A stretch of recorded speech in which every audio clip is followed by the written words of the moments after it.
Ladies and gentlemen,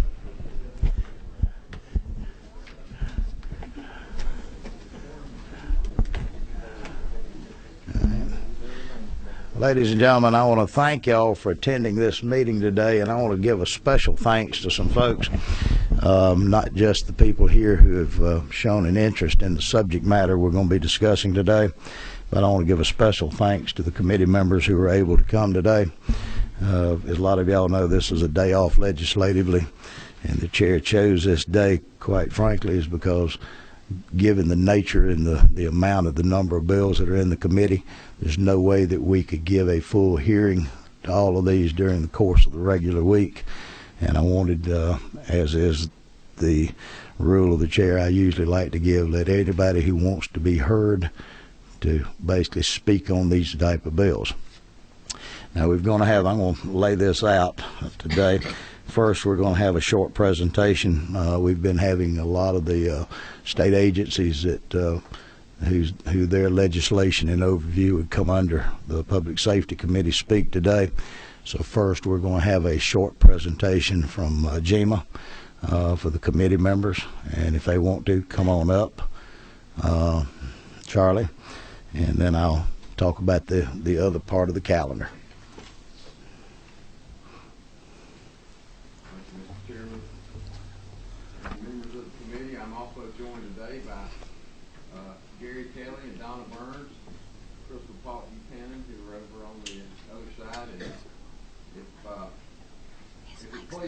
I'll just make a brief opening remarks about what we do at GEMA and the Office of Homeland Security, and turn it over for any questions that you might have.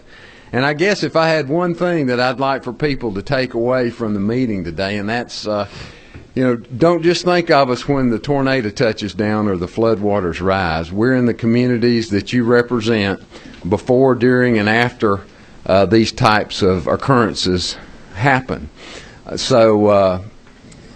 We're still in Americus, Georgia, closing out the Sumter Regional Hospital, and I would say that we were in Bartow County in Adairsville 5 years ahead of the event, working with the emergency managers and the fire departments up there, building out and giving grants for the search and rescue teams that were clearing the collapsed structures even as the winds and the rains were still blowing.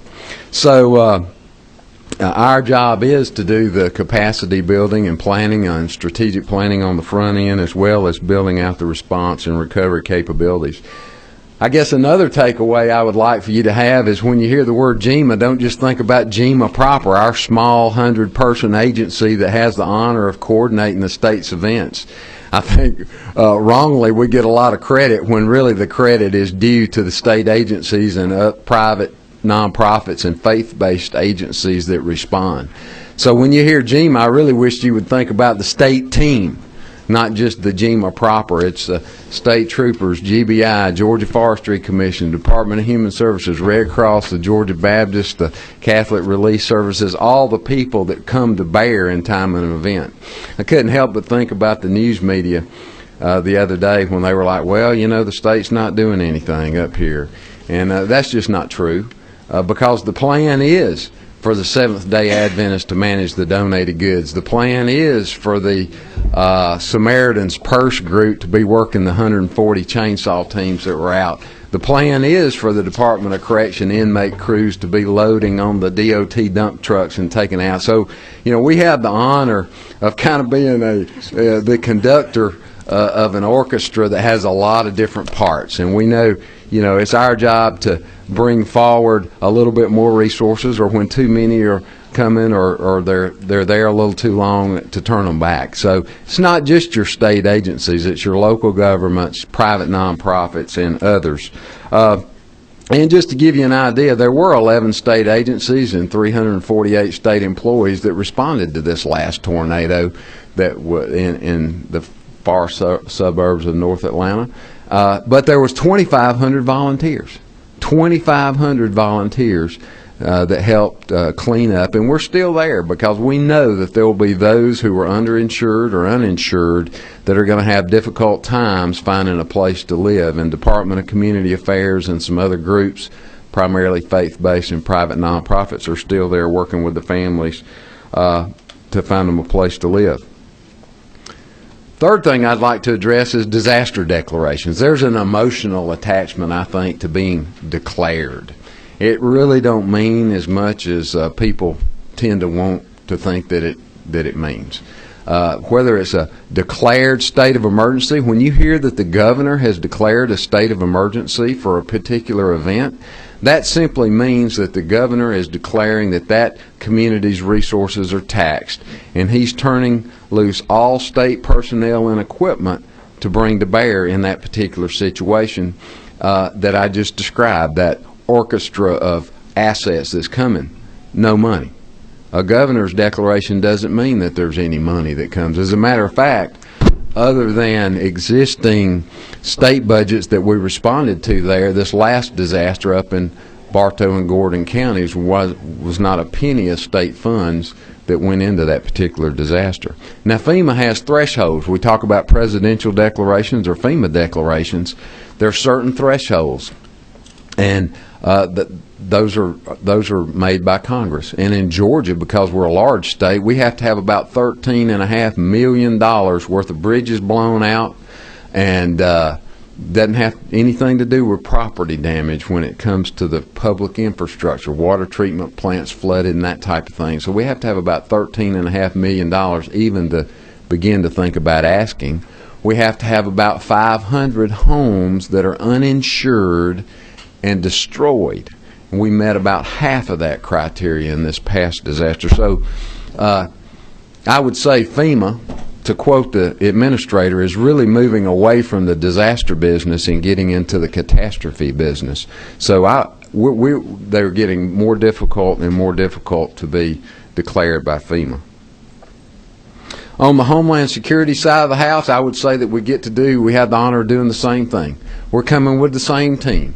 It's the same Forestry Commission, same state troopers, same GBI, same DOT and others to respond to the event. And I thought about that when Atlanta got hit by the tornado during the SEC championship game, and we were doing the tours, and somebody said, "Man, it really looked like a bomb went off."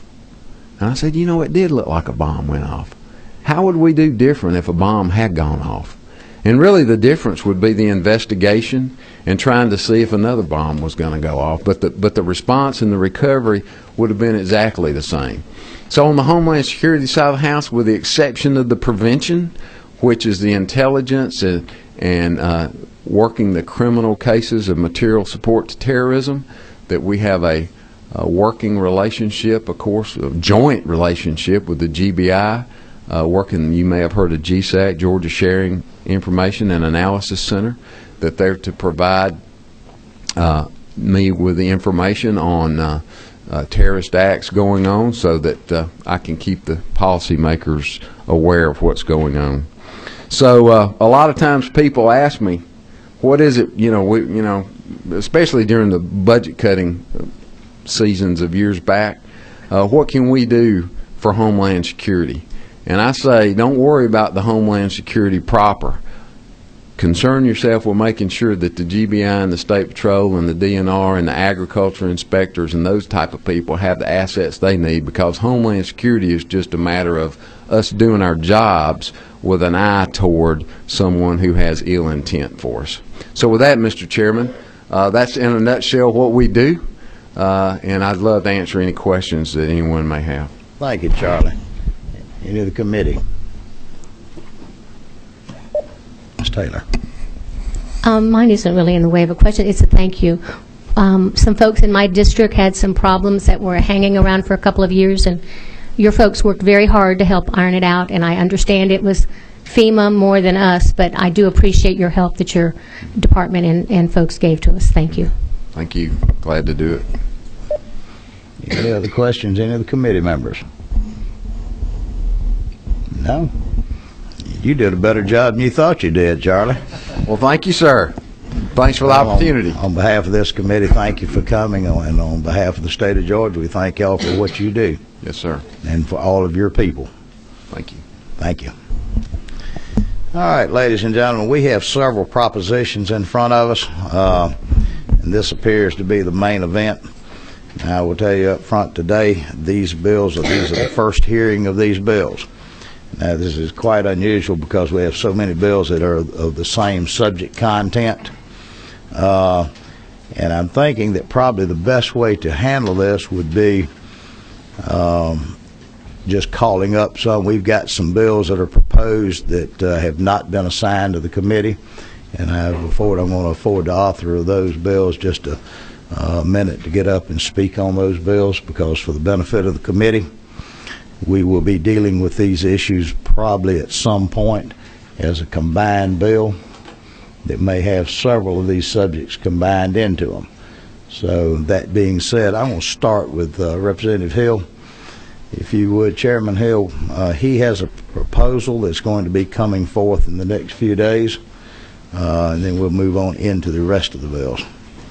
Thank you very much, Mr. Chairman. And members of the committee, I believe you have in front of you a copy of the proposed bill, which is LC 352905.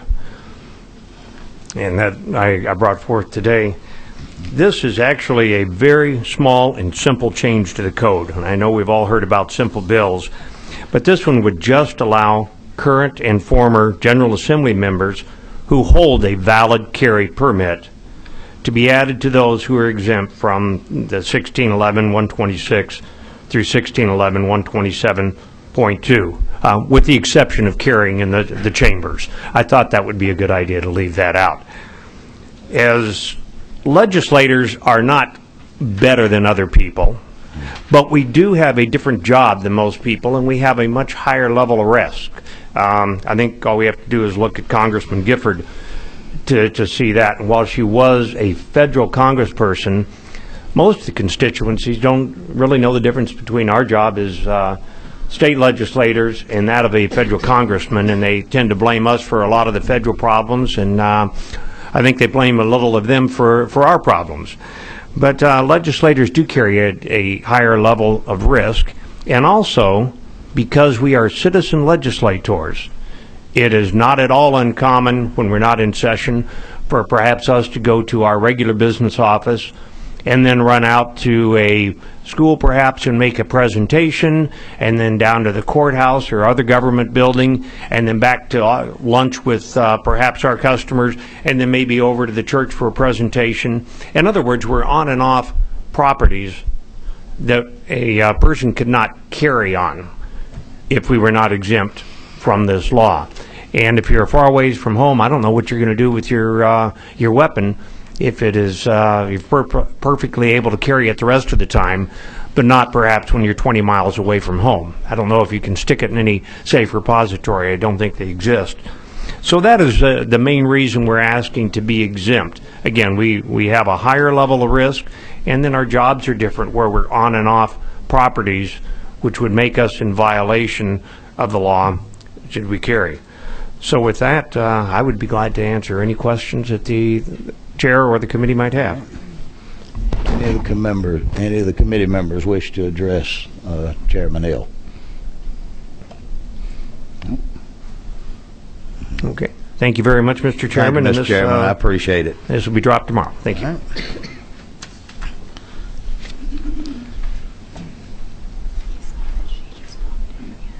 Yeah. Let's see.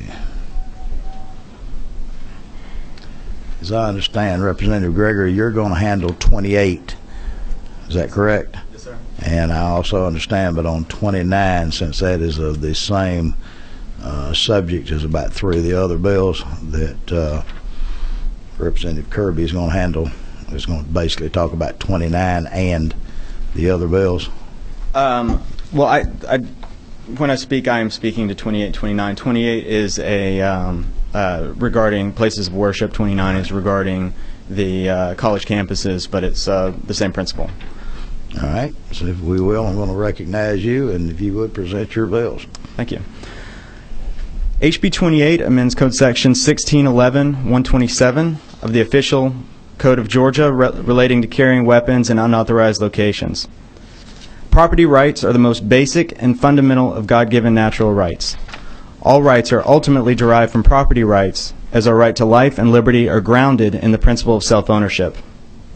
HB 28 removes 5 words, "in a place of worship," from the list of unauthorized locations to carry a weapon in Georgia.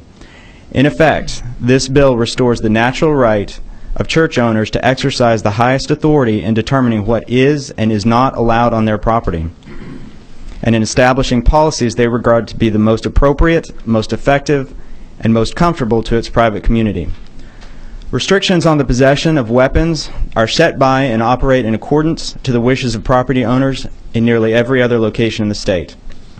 To be clear, HB 28 would not force any individual to own or carry a weapon, or any church to allow weapons on premises against their wishes. It would not change or eliminate the background check or licensing requirement currently mandated to carry a concealed weapon in Georgia. Another fundamental right in the balance today is the individual's right to self-defense. It's an unfortunate fact of life that bad people exist and terrible things do happen. There is no perfect solution that guarantees no one will ever be harmed by someone with a gun or by any other inanimate object. However, it's naive, impractical, and utopian to think that government can be everywhere, all the time, to protect everyone. The average police response time is approximately 10 minutes. How many unarmed victims do you think a deranged gunman in an enclosed, crowded room could kill during that time? Now, what if just one person in that room was carrying a concealed weapon? In the words of Susanna Hupp, well known for having survived this exact scenario, it would certainly change the odds. The Supreme Court has even ruled there is no constitutional right to be protected by the state against being murdered. In other words, the police have no legal duty or obligation to protect individuals.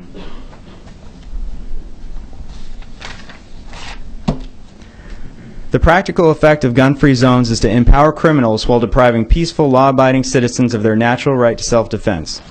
Since by definition, criminals will obtain guns by any means and will carry them anywhere they wish, regardless of how many tomes of laws we pass.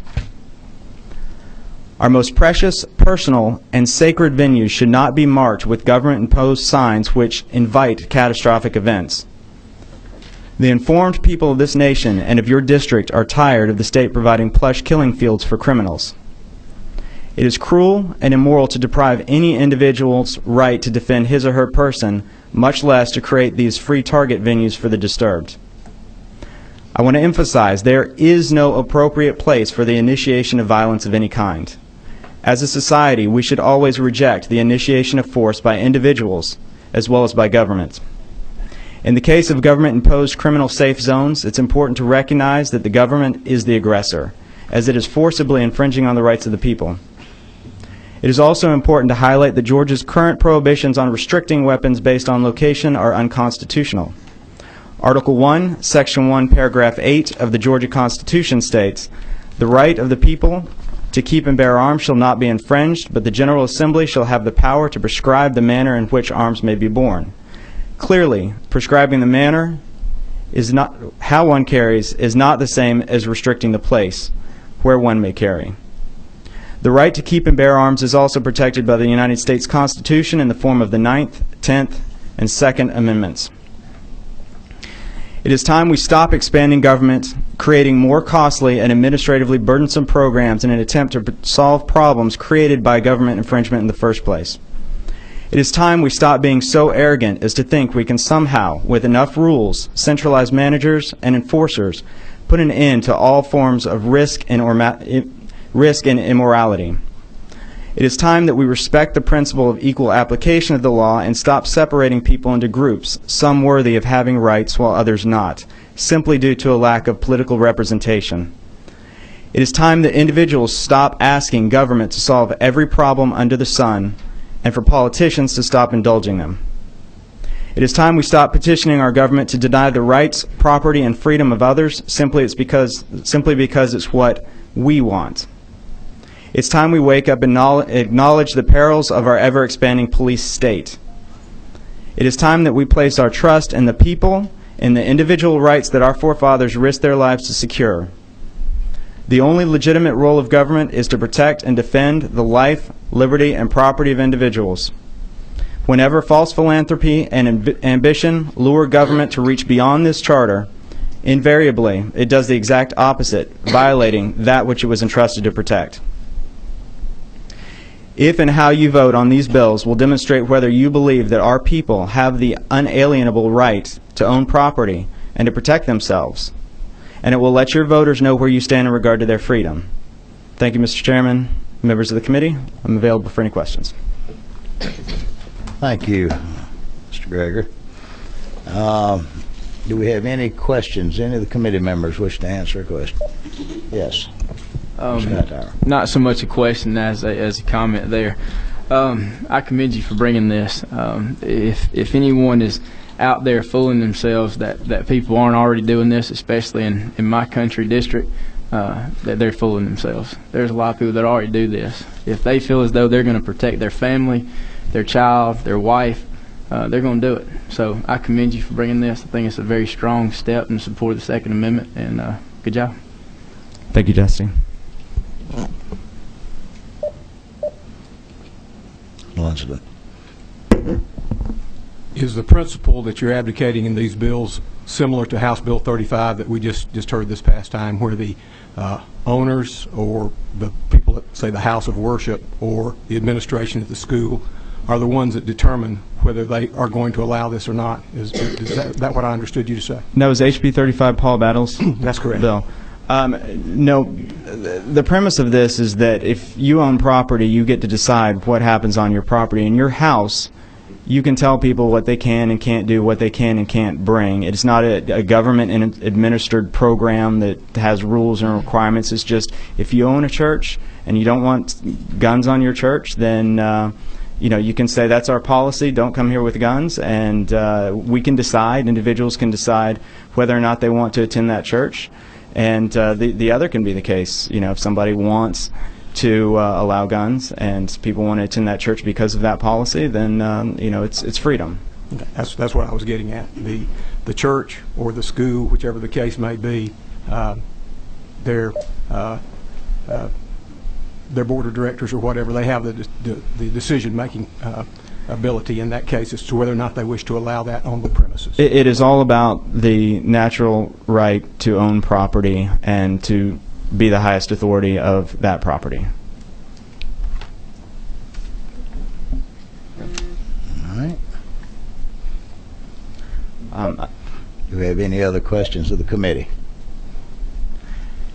If you could, we have a similar bill, Representative Kirby. We'll try to take them in subject classes here.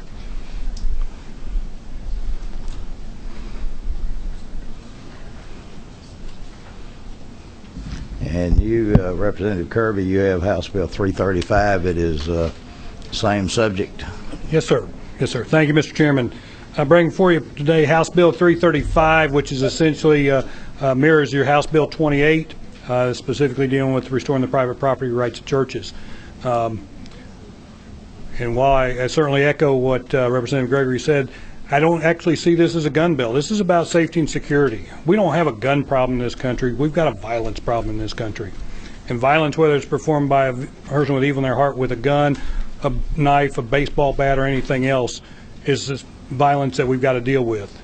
And in this bill, we're restoring the private property rights of churches to allow them to make their own decision on whether or not they want to allow firearms or any other forms of protection. When we look at safety and security, we always talk about there's actually a hierarchy of controls where we look what can we do to eliminate the hazard or the risk associated with it first. A church by its very nature is open doors, want to invite everybody in, and wants as many people as possible to come on a regular basis, whether it's Sunday night, Sunday morning, Wednesday night, or whatever their service routine is. So this is an institution by its very design. It's not going to engineer out any risk by trying to keep people away that may be there for other purposes. So as we go through the hierarchy controls through our administration practices or work controls to make sure we're putting as much safety and security in these places, we're finally going to get down to personal protection, and that could include carrying a firearm or other type of personal protection. And we believe it's up to the churches and the individual owners to decide if that's what they want to do. So again, it's very similar to what you've already heard, so I'll entertain any other questions if you may still have them. Questions from the committee?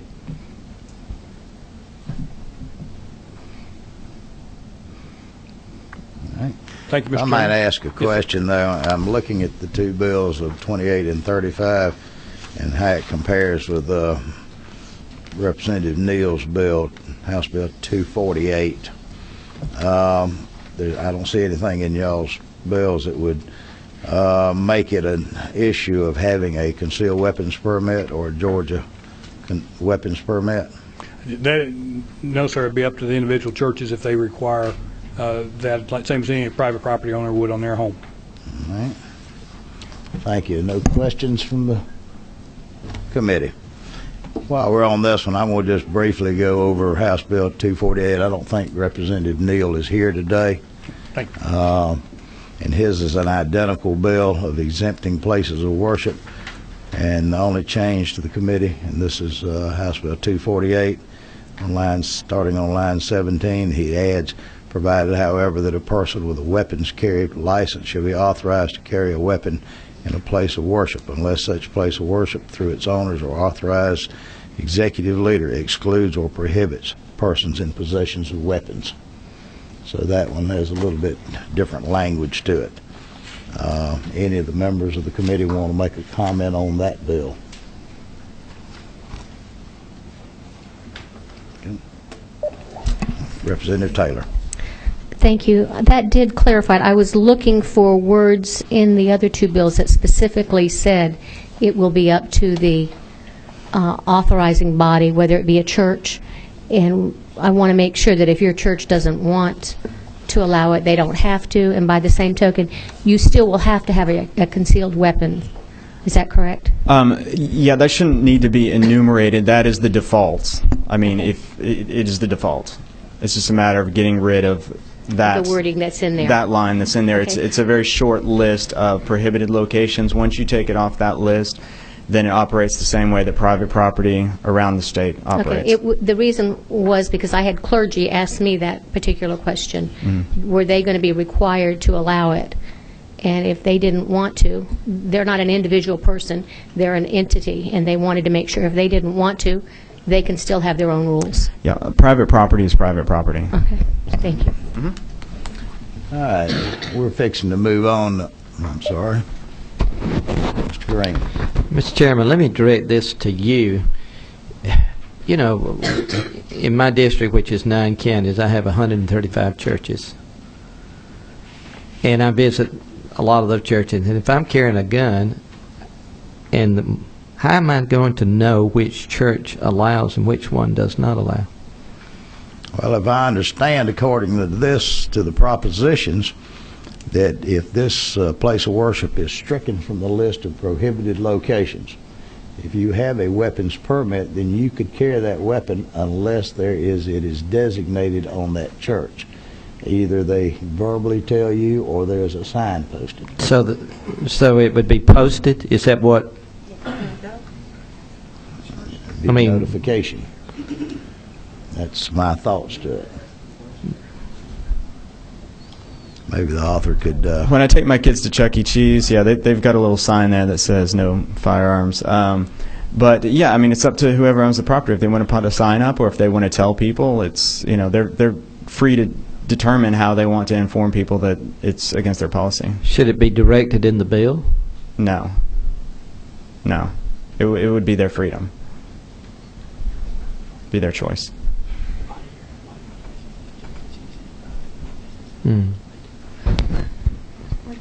Further question, Representative Green? No. Thank you, Mr. Chairman. Representative Frazier. Thank you, Mr. Chairman.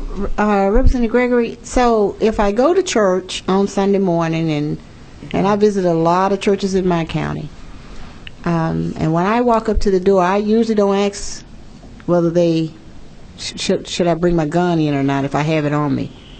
So are you saying that if it's not posted, I need to ask the usher or somebody at the door, can I bring my gun in or what? Well, if it ever becomes a problem, and you're asked to leave, then you leave. Or if there's something posted on the door and you turn around and go put it in your car, or whatever. If they choose not to post a sign, if they choose not to tell people that they're not allowed and it's not a problem, then whatever. But if somebody has a problem with it, then they can put a sign up, or they can let people know, or whatever measures they want to take to inform their congregation that they feel that they don't want people carrying in their church. But I'm not going to go into the church and make an announcement that I have a gun. So you say if it becomes a problem, it's not going to be a problem. Well, it works. I'm not going to announce it. Like I say, it works the same as everywhere else in the state. You go to the mall, it works that way. You go to Chuck E. Cheese, it works that way. You go to your kid's soccer park, it works that way. It just returns it to the way that everything else operates in the state. So what I'm saying is that if it's not in this bill that a church is required to put a sign up or anything, churches are not going to normally do that. And so I don't want the police to be called if they know I'm carrying, if someone knows and I get arrested at church because I have my weapon on me. Well, you won't be arrested at church. You'll be asked to leave, and if you don't leave, you'll be violating trespass law, Okay. and then you will be arrested. Thank you. Thank you. Any other questions? Representative Atwood. I just want to speak to the author of the bill. I am glad deeply that you're embracing property rights. I have maintained since I graduated law school that the Fourth Amendment, which is one I like to identify with, is even more important than the First, because you have to have a place to worship, a place to print, and other things. And I may not necessarily agree with every bill that you have. I may ask to amend it. But I'm very pleased to see you doing that, because I do think it's very, very important, and that's a good philosophical discussion we'll have one day. I'm glad to see a young man following that. Thank you. Any other questions? Very good. We thank you very much. All right. Now we're fixing to move in the same general subject category. You can step on back up, because now you're going to get a chance to talk about House Bill 29. Representative Gregory. Okay.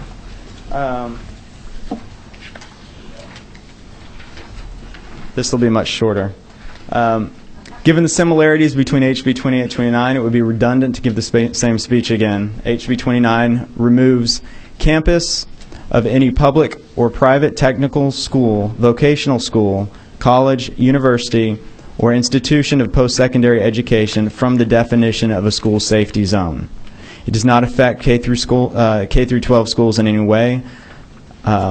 Again, I'm available to take questions. Very good. Questions from the committee?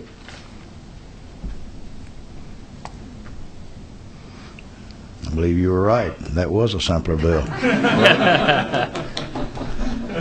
right.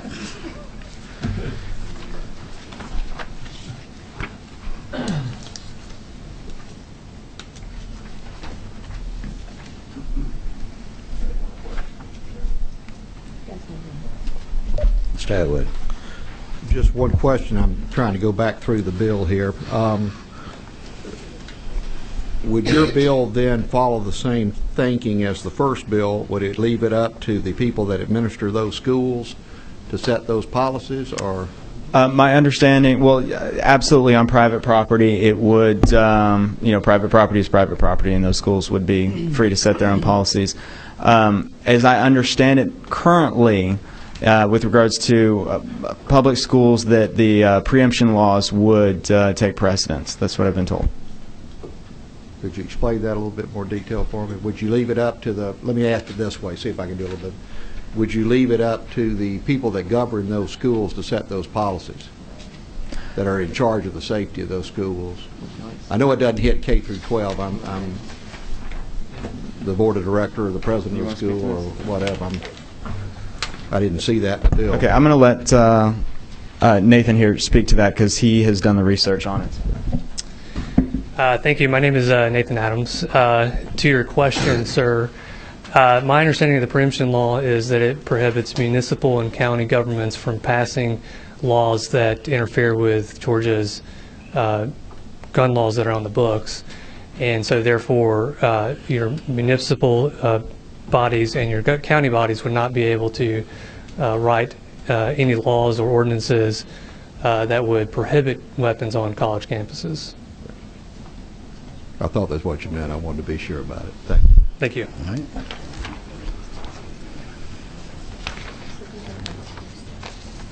That's correct. Now, do we have any other questions from the committee addressing House Bill 29? This is going pretty painlessly here.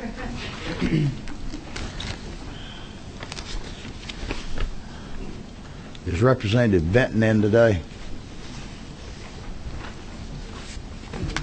House Bill 89. Let's see if he comes in a little bit later. House Bill 120, Representative Marin. Is he here today? All right. House Bill 303, Representative Garner's bill, and I believe she has a spokesperson that is signed on to the bill. House Bill 303. Thank you, Chair. Representative LaDawn Jones presenting on behalf of Representative Gardner. I'm the co-signer on the bill. I also have a gun safety bill. I have a feeling that we're going to call all these gun bills gun safety bills. But this bill, I believe, is one that it can be agreed upon by all parties, proponents and opponents of certain gun legislation alike. House Bill 303 has two very important components. The first component addresses an issue that was highlighted in recent school shootings. I think that every person, whether you are a gun owner or not, agrees that we need some kind of checks on mental health as it relates to possessing guns. Currently, Georgia law in Code Section 1611-129 has provisions for 5 years after a person has been determined to be incompetent to stand trial or after having drug or alcohol evaluation. It requires them to seek a court's approval before they are allowed to carry a firearm. What 303 does is extend on that bill, because anyone who has worked with or been involved with someone with mental health disabilities knows that these things can be long-term. And so our current law leaves a hole. What happens after 5 years? If on year number 6 you haven't been hospitalized, your family is taking care of you, and you decide to get a firearm, but you are not currently capable or is appropriate for you to have a firearm, Georgia law doesn't address it. HB 303 doesn't prevent you from getting a gun. All it does is require that you seek the approval of a superior court judge, and I am open to amendments to allow it to be a probate court judge, much like our other gun bills. And then, because you have not been under the treatment of a doctor for a number of years, you will have to get a mental evaluation from a psychiatrist or other mental health professional. All we are doing is making sure that the laws that were put in place to protect us from those who may have mental health issues continue, so that we don't have any other concerns like those we've seen in recent days. I think this is something that everyone can agree upon. We know how important it is for us to be sure that our laws protect us from mental health illness. I have with me here a statement that I got some of my friends who are pro-gun, and what it says is exactly what this bill is about. They ask that we believe that people who have been adjudicated as incompetent should be simultaneously examined to determine whether they should be allowed the right to retain and purchase firearms. This is from gun supporters, and I believe that they would agree that having a bill that ensures beyond the 5 years that someone is checked to be sure that they are able to have guns. HB 303 goes on into Section 3. And what it does is give a definition for a gun show vendor. If many of you have been over to a gun show, you see that there are licensed vendors who go through federal regulations to ensure that they are allowed to sell guns, that they meet all the requirements, that they do background checks. But very often you'll see people walking around with a sign that says, "I have a rifle for sale, $400, buy it from me." They are not licensed vendors. They don't have to comply with the background checks. Why should we make law-abiding citizens, law-abiding gun store owners and sellers to meet by one rule, but then individuals who are selling guns at the same type of gun shows to apply to some other rule? That's not fair. That's not what our laws are made to do. They're made to be fair. And so this bill will require that if you are selling a firearm at a gun show, you are considered a gun show vendor. And you don't have to do anything extra other than make sure that there is a background check. And they can do that simply by going through a current vendor that has access to NICS or GCIC or any of those other background provisions. And we think this is necessary because it protects other gun show sellers. Also, there is this belief that there is a gun show loophole. Many supporters of guns' rights will tell you there is no loophole. Well, I think if we want to make people get down to what the real issues about gun safety are, the guns that are on the streets, we have to close this to change the perception of gun shows and show that there's no problem here, because if you get a gun from a gun show, there's been a background check. Furthermore, it will also, I've heard that only about 1% of people actually buy these guns from a gun show without being a licensed dealer. But we all know it only takes one gun, just one gun, to cause serious injury. Everyone should have to abide by the same rules. And the final portion of HB 303 just clarifies that same issue, that it requires that vendor, if you are a gun show vendor selling more than one gun, that you have to have an NICS background check. And so I ask for this committee's consideration in these gun safety bills that does not violate the Second Amendment, but helps us to address the real issues as it relates to gun safety. And I'll take any questions. Good. Thank you, Representative. Do we have any questions from the committee? Let's see, number 25. Thank you. Frazier. Thank you, Mr. Chairman. Representative Jones, thank you so much for this bill. There is a lot of loopholes in our current laws as it relates to the possession of and how we obtain these weapons.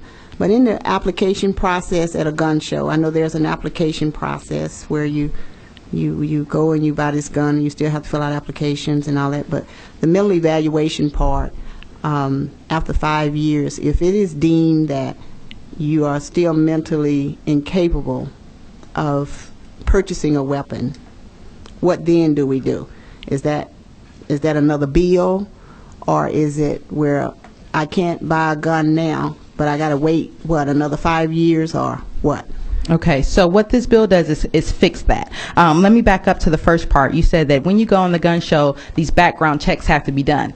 If you buy from a licensed vendor, HB 303 will make you have to fill out that same paperwork if you're not buying from a licensed vendor. So that's the first part. It closes that so we can keep track of where our guns are going to make sure they're not getting in the hands of criminals. As to the second portion of your question, what happens after the 5 years? Again, HB 303 helps to resolve that. Currently in Georgia, after the 5 years that you've been deemed mentally incompetent, okay, so that means you've already been to a court and they've had an evaluation, they've determined you're mentally incompetent to stand trial, or did not understand what you were doing at the time of the crime. Currently, after 5 years, nothing happens. Year number 6, you go, you apply for a gun, and our laws are silent as to what happens to you, whether or not you have been rehabilitated from whatever issues you have. This change would say that after 5 years, if you go to seek a gun, year 6, year 7, year 8, and you were at any time determined to be mentally incompetent or have other issues,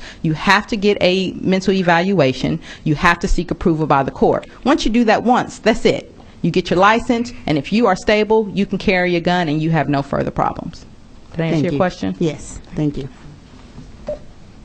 Representative Hightower. I'm looking at Section 5, and it says, the way that I'm reading this, it's saying that a licensed dealer could only sell to another licensed dealer at a gun show. No. Exchange a firearm to a person who is not so licensed. So we had to protect it on both ends. So either if you are a licensed dealer, then you can sell as long as you do the background check. Or if you are not a licensed dealer, you can sell to a person who has already received a carry permit. So it protects both ends of the law. Does that make sense? It's the way I'm reading it. It says, if any part of a firearm transaction takes place at a gun show, it shall be unlawful for any person who is licensed as a not licensed. Okay, I see that now. Okay. So just so that the committee is clear, the first portion of HB 303 says that if you are a gun show vendor, and it defines it as anybody selling one or more guns, you have to do a background check if you are selling a gun. But if you are not a vendor and you are selling to someone who already has a gun carry permit, that means they've done the background checks, they've gone through all the processes we already have, then you also don't have to do a background check. So we're just trying to protect both ends.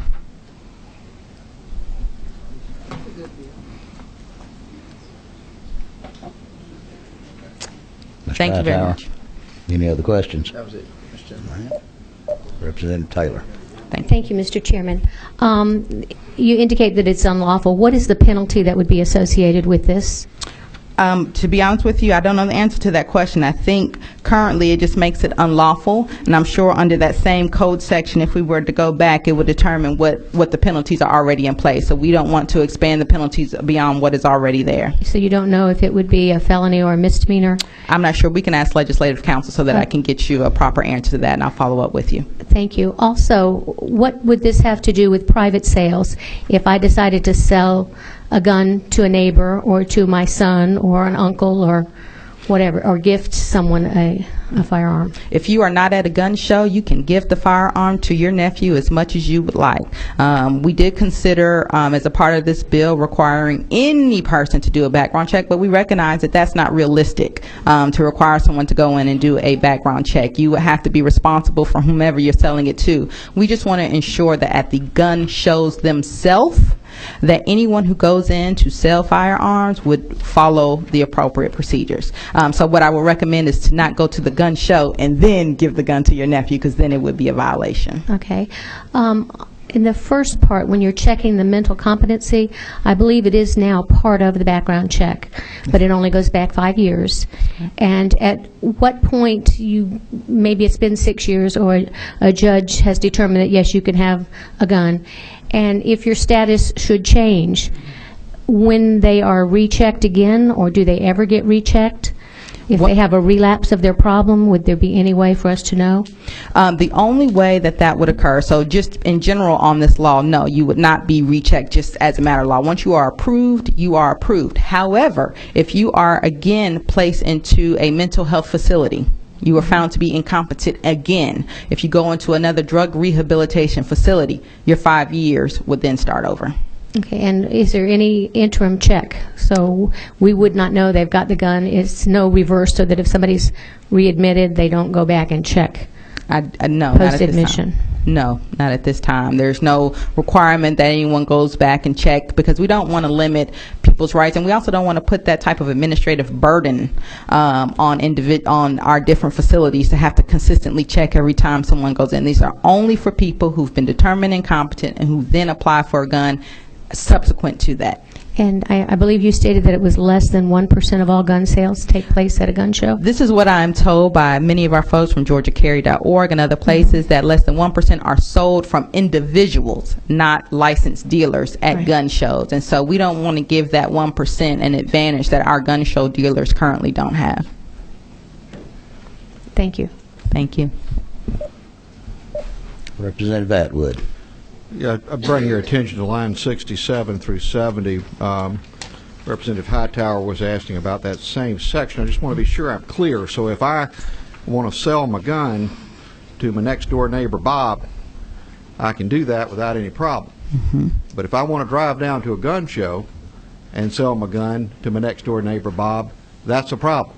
Well, the reason why is because more than likely you know your next door neighbor Bob. Y'all are not going to travel outside of your neighborhood just to sell a gun. But if you are walking around a gun show with a sign that says, I have a rifle for sale for $400, the person who you are selling it to, you don't know. And you have no reason to know. I mean, that only makes sense. We are assuming that all of these people who are law-abiding citizens with guns, if you're going to give your gun to someone, if you're going to sell it to someone, you know that person. You're not going to take the risk of having a gun registered to you that you're just going to give to someone who you otherwise don't know. It's not correct. Last weapon I bought was a .30-06, and I bought it from a man who advertised it in a newspaper. And I didn't know him. And I don't know if you took a check on that gun to find out if that gun had been used in a murder or any other type of crime. But as a former prosecutor, one of the things that I know is that when we find guns that are used in crimes, we use the VIN numbers. We use their sales to determine exactly what happened to that gun and where it came from. And we want to encourage that we have law-abiding citizens with guns, when they sell them, to know exactly where they're going and when they're coming from. I'm well aware of that, Representative. I've spent 35 years in law enforcement. Thank you very much, sir, and I appreciate your service. Any other questions from the committee? Let me ask just a question or two on the mental health piece. I was just sitting there and I'm thinking, so if under Georgia current statute, if you have a second DUI, you're required to go to have a mental health screening evaluation. Would that also prohibit someone who has a second DUI? Only if, and this is going back to another section of our code. Currently, it says if someone has been involuntarily hospitalized, that they are required to have this check. It also includes someone having an alcohol, visiting an alcohol or drug treatment center. So anytime you have to go to an alcohol and drug treatment center, that includes for a DUI, that would include them under current law, not under just my proposed bill. What about the psychological evaluation that is the process on a second DUI under Georgia law? On a second DUI, you have to be evaluated. And occasionally they are more than on occasions, but because anybody, quite frankly, that gets a second DUI, they've got some problems anyway. So with that, of them having to go through the psychological evaluation and then psychological treatments, that would also exclude? Exclude or include. In Georgia current law, would include them into the process of being denied a permit. Well, this is not going to deny them. So let me answer the first part of your question. Yes, if you have to go through a drug and alcohol evaluation by current Georgia law, you already have to seek the approval of a court. Under HB 303, after that 5 years, only if you've been determined to be mentally incompetent or been through drug rehabilitation center do you actually have to go back and seek a judge after the 5 years. So yes, it would include them. Good. All right. Any questions from the committee? Thank you, Representative. Thank you, sir. Thank you, Chair. Appreciate that. We're fixing to open this up to some free-handed discussion, I do believe, if Representative Benton has not come in yet to address his bill, or Representative Marin. Let me just make a couple of statements before we open this process up for the public comments on this. You know, we're dealing with some pretty serious issues, and as the committee can testify, when we were dealing with House Bill 35, you know, there is no simple answer. There are those who believe that the Second Amendment reads for what it is.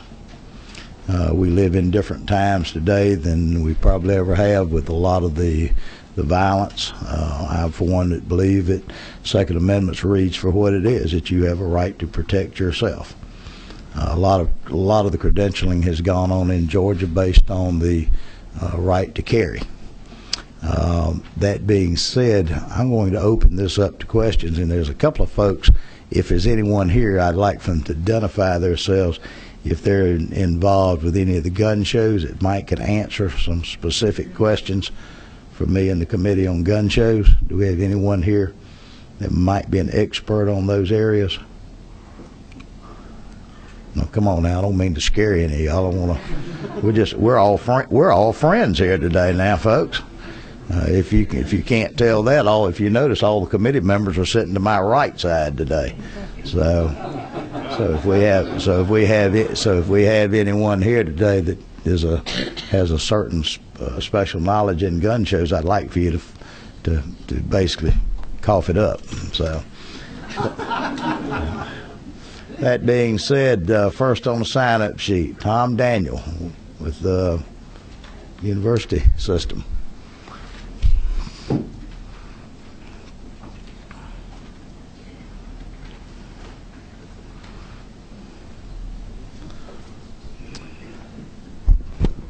Thank you, Mr. Chairman. My name is Tom Daniel. I work for the University System of Georgia. With me today is Mr. Richard Young. He's from the Commissioner's Office of the Technical College System of Georgia.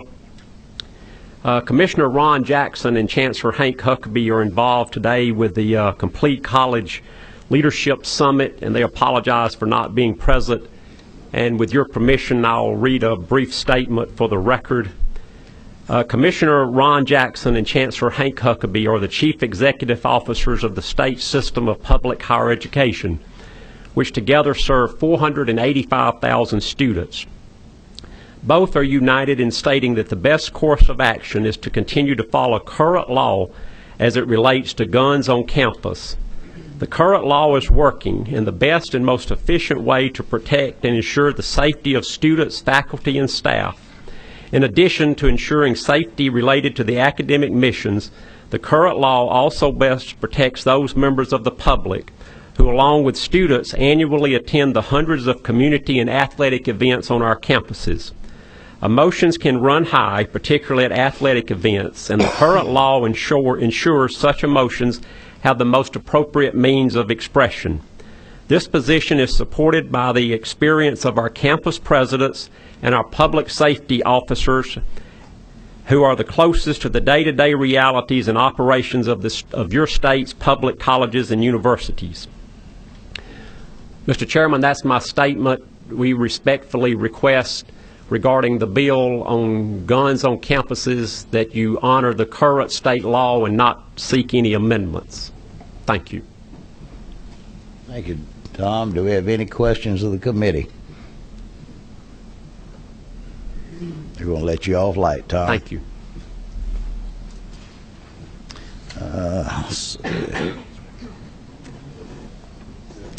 Bill Evelyn. You've gotten emails from me here the last couple of weeks. I'm sorry, your name is? Bill Evelyn. Evelyn. I sent you my book, all of you, my essay, and I've been sending you some emails. But I want to say to everyone here today that I am one of the happiest guys in the world today, because the discussion that we're having in this committee is exactly where this discussion is supposed to be. All federal gun laws are unconstitutional. The founders made sure that every decision of the people arming themselves was left to the state. The elected representatives of this state, talking to their constituencies, are the only people that have the power to regulate arms in Georgia. And I love the fact that we're having this discussion. But what I wanted to do is, this church carry bill intrigued me when I first started reading it, because it didn't just happen in 2008 when they amended the public carry laws. The bill actually passed on October 18th, 1870, the original bill that restricted church carry, that restricted election places and public gatherings. Now I'll leave this here. At the end of the war, Georgia was put into the third military tribunal, with Alabama, Florida, and Georgia were put into it. And the radical Republicans from the North came down and dissolved the state legislature, moved it from Milledgeville to Atlanta.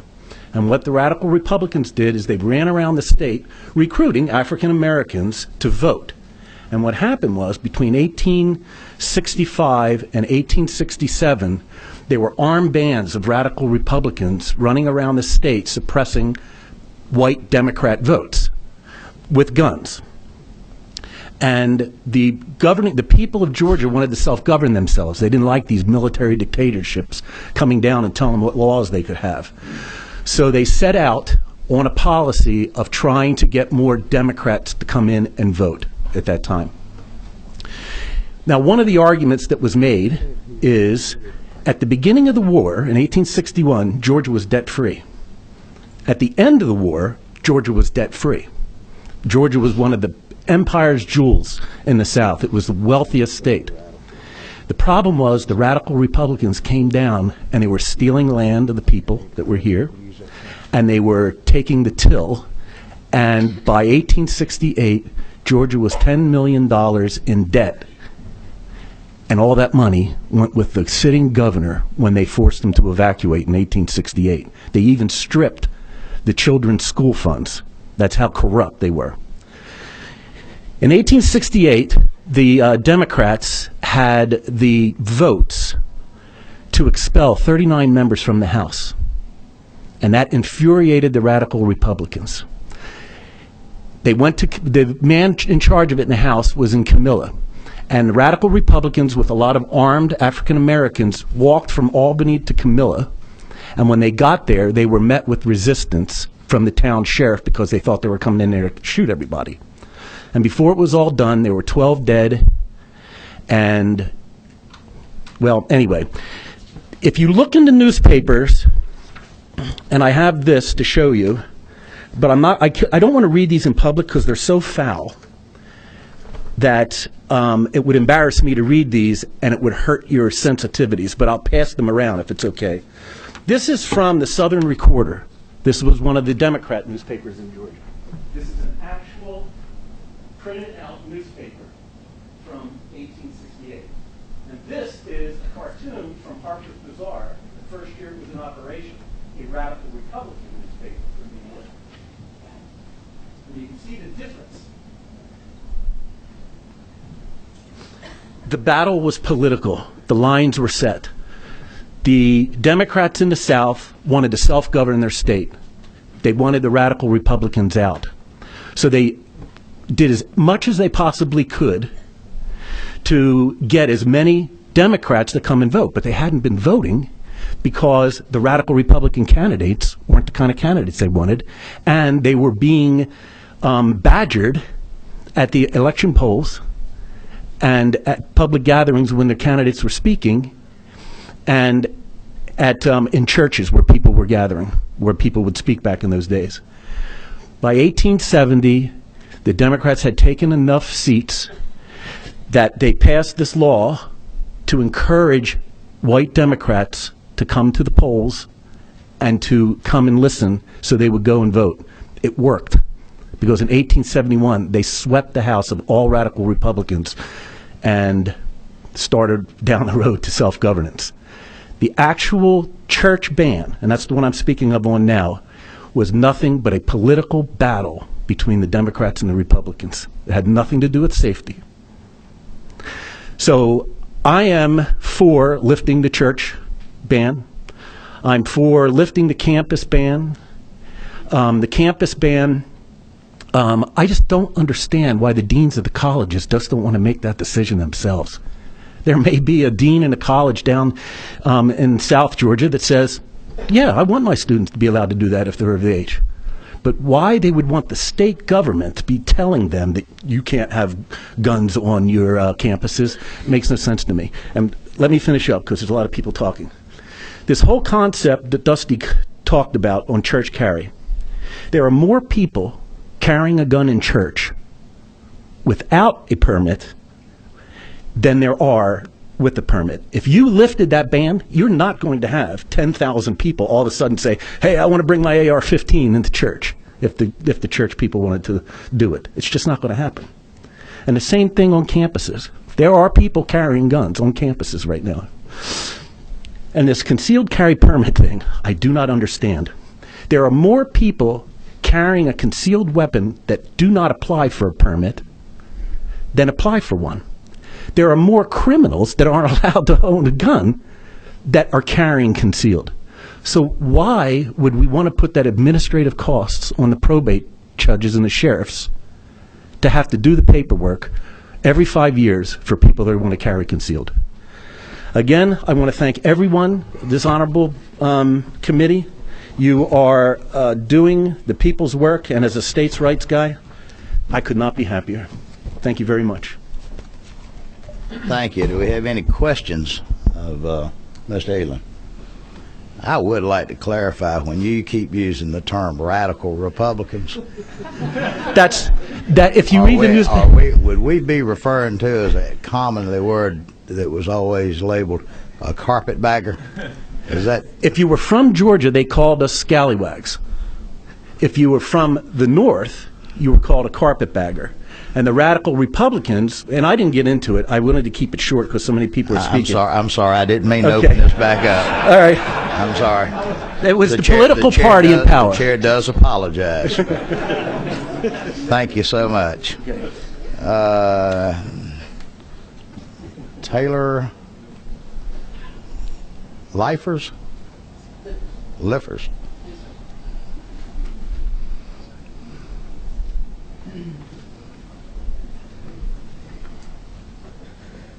My name is Taylor Liffers. I'm here to speak in favor of House Bill 29.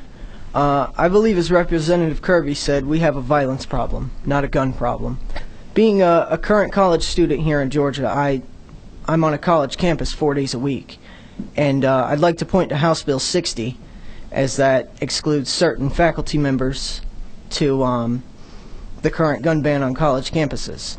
I'm in support for House Bill 29 because I find that is unfair to students, because I feel that students will spend probably just as much time or more time in the time they'll be on a college campus to the same amount of time as the people currently exempt. And I find it unfair that these college students are the future of they'll be our future district attorneys, our future judges, our future leaders.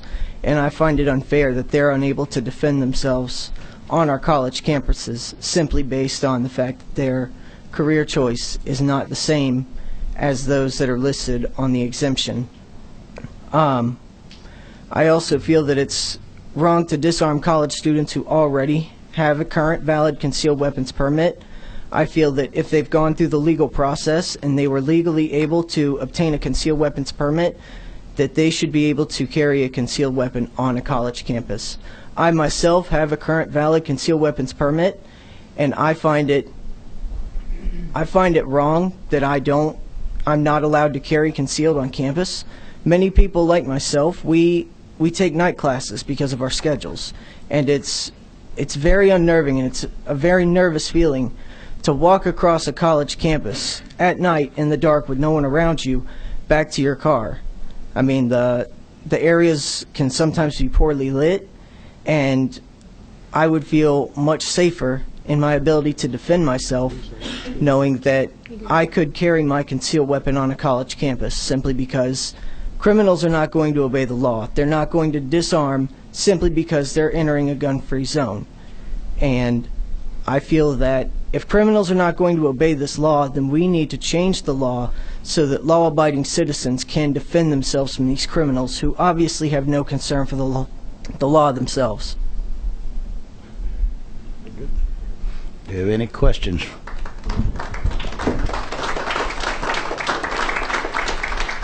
No questions?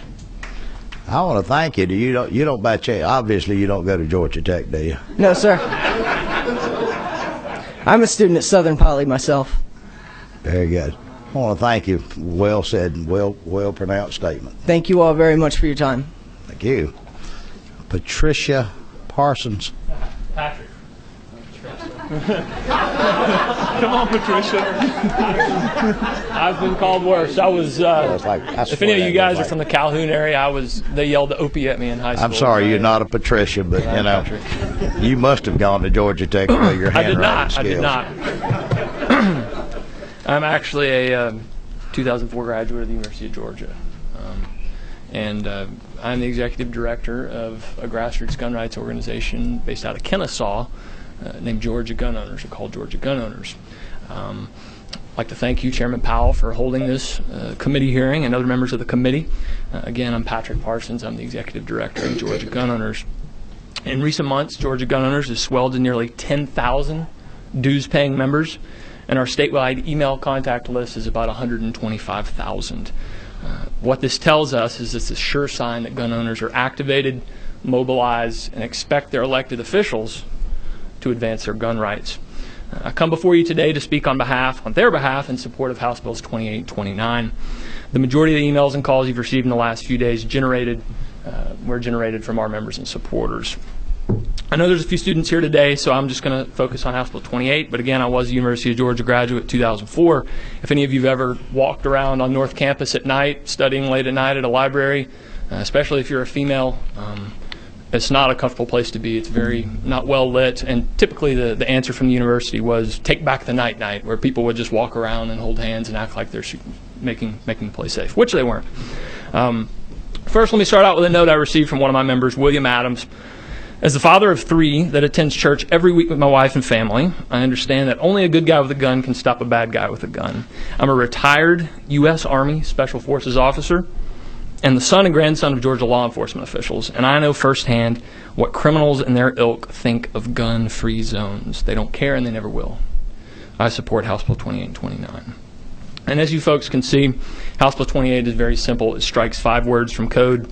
If passed, it would repeal the Georgia Code of government-created prohibition on carrying firearms in places of worship. Make no mistake about it, our places of worship in Georgia are criminal safe zones. Parishioners are sitting ducks. This past weekend, many Georgians carried their firearms into places of worship. Some churches even have armed security teams made up of church members who keep watch over entry and exit points to their facilities. And at least one Georgia church, incoming, has used property it owns to conduct firearm safety training and shooting courses for its members. Scores of Georgia pastors carry firearms in the pulpit already. How do I know this? My members and supporters tell me this. They attend these very churches across the state. My point is, Georgia's prohibition on carrying firearms in places of worship is routinely ignored across the state. Many know they're in defiance of the law. Those who don't know that they're in defiance of the law carry because they've just always done so. But the important question is, why are Georgians carrying in places of worship despite the state law saying that they can't? They're carrying because they don't want their congregants to be victims of the next gun-free zone mass shooting. They want someone intent on doing harm to their congregation to face the end of a barrel of a gun if they try to do so. But even more importantly, and what we're really here to discuss, is the fact that places of worship are private property, and they should be treated as such when it comes to carrying firearms. So on behalf of our members and supporters, I'm asking you to schedule an up or down vote on House Bill 28 and 29 as soon as possible, and to support the repeal of these government-created criminal safe zones. Thanks for your time. Thank you, Patrick. Any questions from any of the committee members? Thank you. See if I can struggle through reading somebody else. Michael Hall. I'm sorry. Jessica.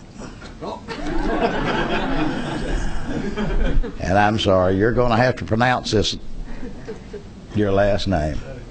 My name is Jessica Salaji. It's just like it looks.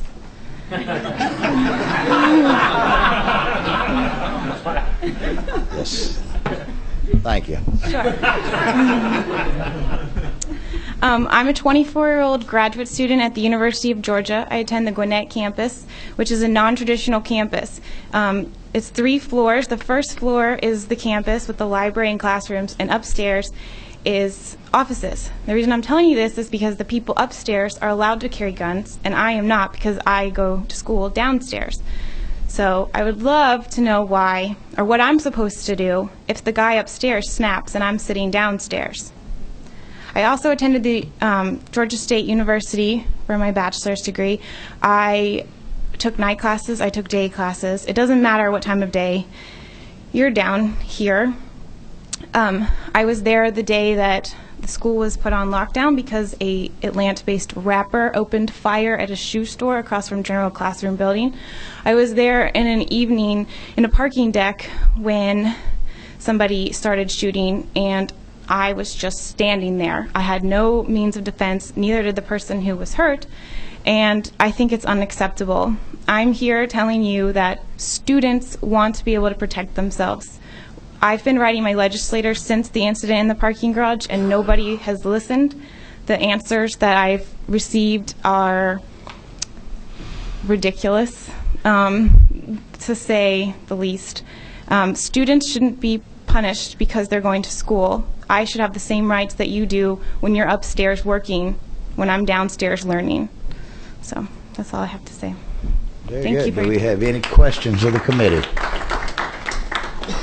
Thank you, Jessica. Michael Hall. Now it's my turn. Thank you. That. Good handwriting. Not at all. Thank you for the opportunity to speak to the bills HB 28 and HB 29. I am a graduate of Georgia Tech, so I hope you don't hold that against me. As an employee of a university, I'm aware of the excellent response times of our campus police in an active shooter situation. However, a rapid response is only worthwhile in a hostage situation. Keeping in mind the shootings at Virginia Tech and other campuses, the shooters were not interested in taking hostages, but in murdering as many people as possible before law enforcement could respond. Therefore, the response times of the police did not matter. The only people who had the opportunity to stop the killings before the police arrived were the people in the classrooms themselves, and they were robbed of the opportunity by a well-meaning state law which disarmed them all. While there is no guarantee that an armed student or teacher would have stopped the Virginia Tech massacre, there was a possibility that more lives could have been saved. And furthermore, the right to self-defense is a law of God and man and cannot be abridged. Currently, the Georgia Code prevents law-abiding adults on college campuses and in churches from exercising that right. These bills will redress a great wrong. Please vote in approval of these bills, and thank you. Thank you. Do we have any questions? Thank you. Lamar Wise? Wire? Wise. Mr. Chairman. It is Wise? It is Wise, Mr. Chairman. And it's good to be here before you and the rest of the committee. And you are extremely correct. It is a very serious issue. And the serious issue is property rights regarding HB 28.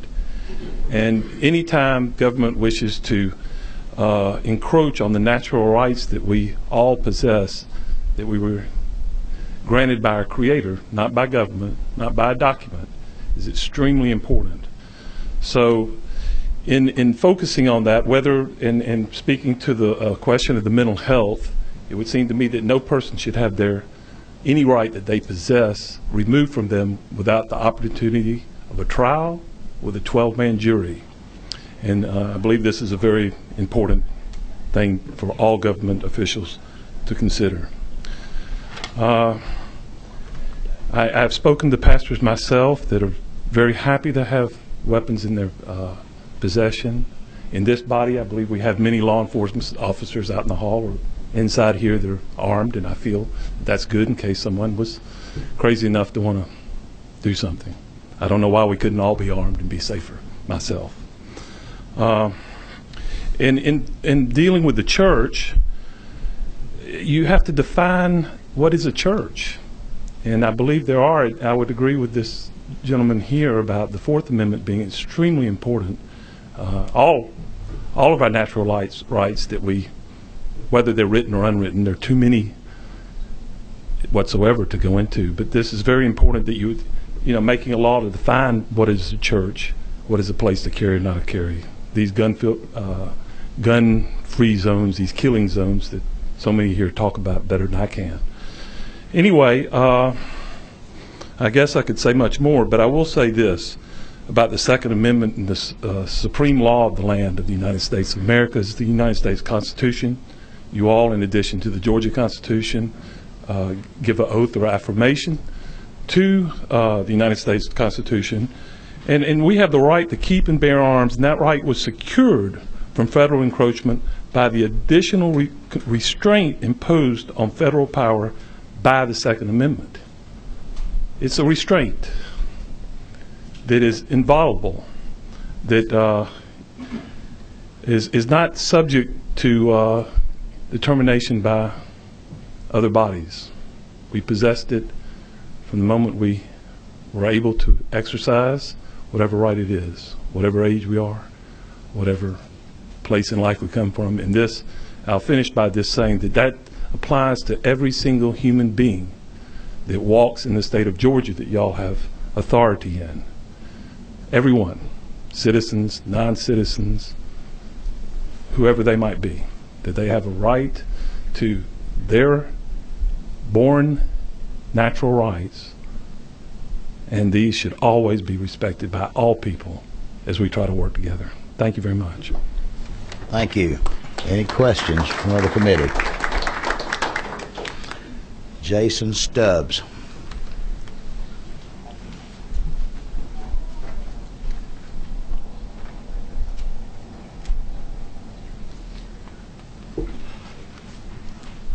I want to say thank you for this opportunity, Chairman, and all the other representatives here. This is my first time in this environment, so please bear with me. I'm the state director for Georgia Students for Concealed Carry. I didn't take this position because of money, because of fame, but because after my 10 years serving in the U.S. Army, 2 combat deployments, I realized and came to the knowledge that we live in the greatest country. And one of the reasons why is because we have the capability to respect each other and defend each other when the time permits, when the time comes up. HB 29, which is the newest form of campus carry bill, again, that would allow college students, not just anybody, but those already licensed to carry, would be able to no longer have to leave their weapons in their car, but be able to carry it with them. Keep in mind that based on current Georgia code, a weapon is no longer just a firearm. It could be a 3-inch piece of wood, commonly referred to in the martial arts industry, martial arts field, I should say, as a kubaton, which you attach to your keys and it allows for a little flailing, or you can use the stick itself. That's considered a weapon because it's a blunt instrument. But for some people, you know, that's the easiest thing for them. Or they may not just choose to carry a firearm. Also, if you look at the law, on campus, as soon as somebody crosses the street onto Georgia state property, they have to cut an inch off their knife. I don't know where they're going to get a welding blade or whatever, because the law on campus says a knife with a blade longer than 2 inches is considered a weapon, whereas off campus it's 3. Then you add to that baseball bats, hockey sticks, all sorts of other equipment that's commonly used by the sports teams. And that baseball player, if he was to use it or have it in his car, he'd be fine. But what if his girlfriend picked it up to defend him?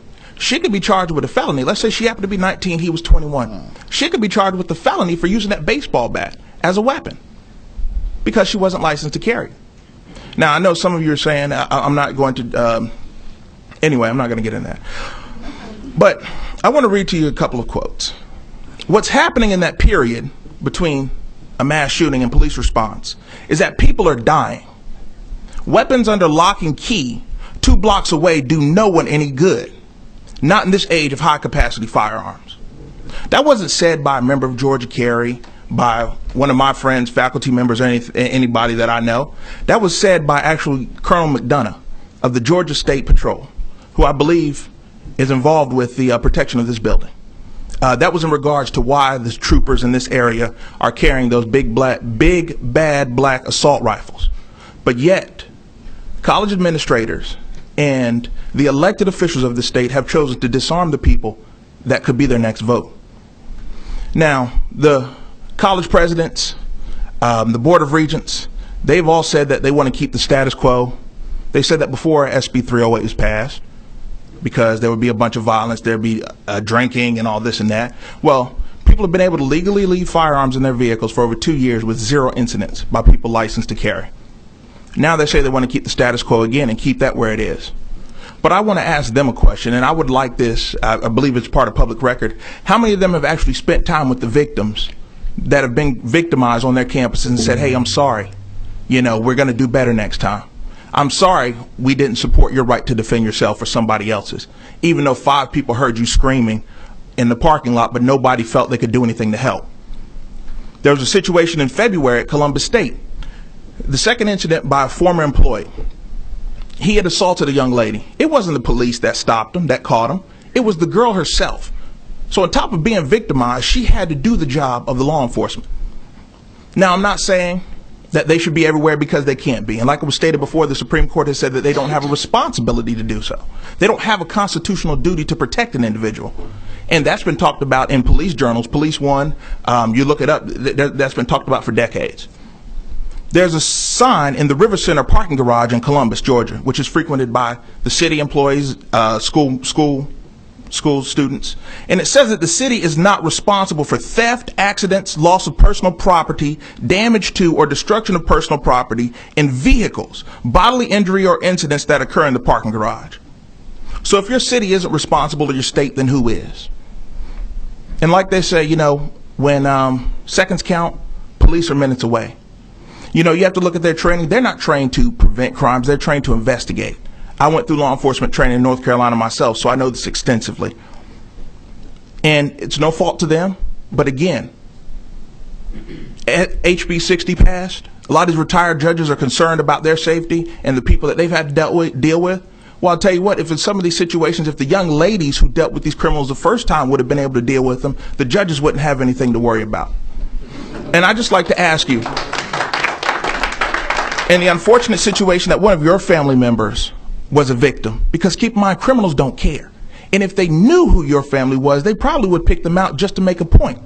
What are you going to tell your family members who happen to be college students? I'm sorry you wanted to better your life, but I didn't think you should protect yourself. Thank you. Thank you, Jason. Do we have any questions from the committee? Robert Eager? Did I get that one right? You did.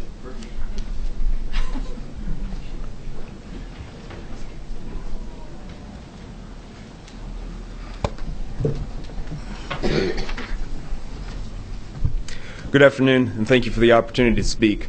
I'm Robert Eager. I'm the Assistant State Director of Georgia Students for Concealed Carry, and I am a Georgia Tech student. I've been on our campus for 4 years now and finishing up my degree. In our campus last year, you were 7 times more likely to be engaged by a violent act of crime than if you had attended UGA. Should the school choice to attend an urban campus, which are similar figures we've seen at Emory and Georgia State, affect your ability to defend yourselves on our campus? I think not. As a trained individual, can use a firearm, provide firearm instruction, I feel I ought to be able to defend myself on my campus as a last line of defense. It is not an immediate act to draw your firearm, to use your firearm as a vigilante tool, to use your firearm when you become angry with your professor or your classmates. The people who are suggesting to be allowed to carry with House Bill 29 are individuals who have a Georgia weapons license, which we look at states that carry further statistics on weapons licensing, such as Texas, are over 10 times less likely to be committed of a crime on a per capita basis than the general population. We're saying that these individuals who are safe using their firearms immediately across the street from Georgia Tech cannot carry onto our campus to defend themselves because they'll suddenly become irrational and use their firearms in an act of violence or against other individuals, or in a vigilante act ending in a Mexican standoff after a mass shooter situation. No one wants to charge down a mass shooter on campus. No one wants to go out hunting muggers and other violent offenders on our schools' campuses. We want to be able to draw our firearm if you're in the room when there's a mass shooting, to defend yourself, defend the people close to you, to draw your firearm if you have a knife drawn and your life threatened, if you're engaged by a violent act as a criminal and you feel that's your last resort. Criminals don't want to engage an armed individual. Felons surveyed in Florida were 40% less likely to attack a person they suspected was armed. By informing them that our campuses guarantee students, faculty, staff to be disarmed the second they step onto our campus, we provide them an easy target. We say that these are the people you should be targeting to avoid being shot, to avoid the possibility of injury, to avoid the possibility of being detained. We saw last week, despite the outstanding response time of the Georgia Tech Police Department, an individual who was robbed down the street. A perpetrator got out of the vehicle, robbed a student, drove up the street, got out of his vehicle and robbed another student while the police were investigating the first crime. Our police department does excellent work. We have a number of very well-trained officers. I train with them in field force training, and we'll be doing a live shooter situation with them in a couple months as part of the Marksmanship Club on our campus. Unfortunately, they can't be there at all times. What we're asking with the passage of House Bill 29 would be to allow students, faculty, staff, and other members of our campus the ability to defend themselves just as they have elsewhere in the state and have shown themselves capable of doing in over 7 states, over 200 campuses now over the past 7 years without a single incident of a individual using their firearm inappropriately. That's all we ask with this bill, and that's all we feel will come of this bill, an improvement in campus safety, not an advent of an age of vigilante justice. Thank you, Robert. Any questions from the committee? Thank you, Robert. Anthony Lewis.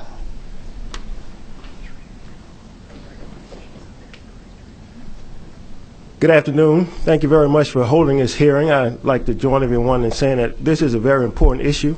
I think that's obvious by the attendance in the hearing today and by the number of people who have spoken. I could say a lot on the bills. I actually support both House Bill 28 and 29. I think people have eloquently addressed that issue and the importance of it. But I think as a citizen in Georgia, my first right is to protect my first responsibility is to protect the rights of myself, my family, and my fellow citizens. And I have to do that through my government, through my representative. The only way and the most direct way that I can do that is through my representative in the House. She has to take a vote on this issue. And the only way that she can do that is if it leaves this committee and goes before the full body. So I stand here today to urge you to get this bill out of your committee, take an up or down vote on it, and make sure that I and the citizens that are represented by so many people here have an opportunity to directly speak on this in the most direct manner that we can through our representatives. And if you get this out of the committee and I have a chance to talk to my representative, he or she may or may not agree with me, but I will be heard directly and a vote will be taken. Thank you. Thank you, Anthony. Any questions from the committee? Anthony, have you had a chance to contact your representative and state senator in advance? Yes, I have, sir. Very good. Thank you. Guy Bennett?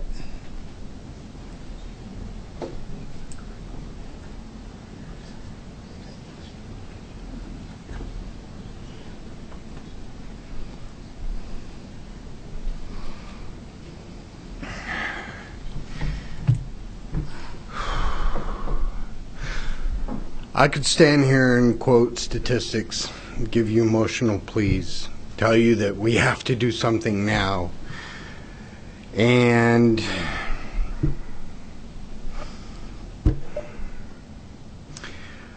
I'm going to cut to the chase. It should not be up to the states or the federal government if I have the right to defend myself. That's between me and my God. The rights of the property owners, as has been eloquently spoken, should never be trespassed by state, local, or federal government. Those are protected, not granted, protected by the Fourth Amendment. When I walk my son into his school, I should not have to worry.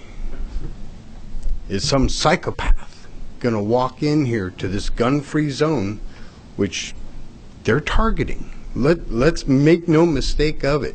We are putting sheep before the wolves, and with a verbal command, asking them not to slaughter them. Albert Einstein said, repeating the same action over and over again, expecting a different result, is the very definition of insanity. I'm asking, I'm pleading, up or down vote, get these out of committee, get them before the vote, and let our voices be heard. Repeal the laws that are hindering us. Make no mistake about it. The criminals are rejoicing at gun control laws. And to correct Mr. Stubbs, they're not assault weapons. As defined by the Department of Homeland Security, they're personal defense weapons. They're no longer assault weapons. They're PDWs. I'm requesting an up or down vote as soon as possible so that my family and myself can exercise the right and, make no mistake, the responsibility of self-defense. Thank you. Thank you, Mr. Bennett. Do we have any questions from the committee? Lori Bone?